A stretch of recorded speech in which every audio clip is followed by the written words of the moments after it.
हम कोरोना के समय भी एकजुटता से ऐसी चुनौतियों का सामना कर चुके हैं।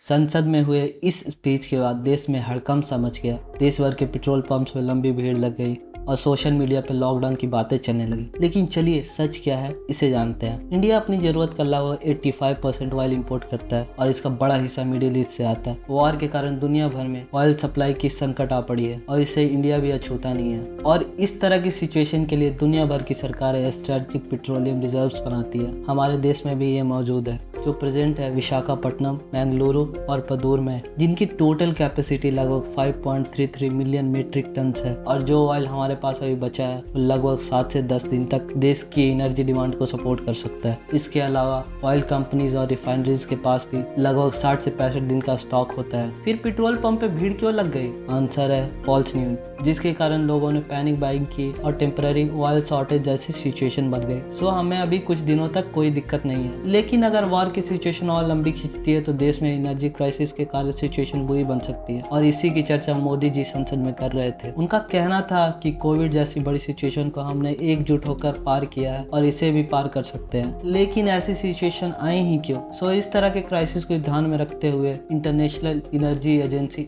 IEA रिकमेंड करती है कि हर देश के पास कम से कम 90 दिन का ऑयल स्टॉक होना चाहिए। इंडिया ने भी इस डायरेक्शन में कदम उठाया था। 2021 में 2 नए स्ट्रेटेजिक रिजर्व अप्रूव हुए थे, उड़ीसा और कर्नाटका में, लेकिन अब तक उनका कंस्ट्रक्शन शुरू भी नहीं हुआ है। और यही है असली कंसर्न, क्योंकि ऐसे देश के क्रिटिकल इशू को इग्नोर करना आने वाले टाइम में बहुत ही महंगा पड़ सकता है।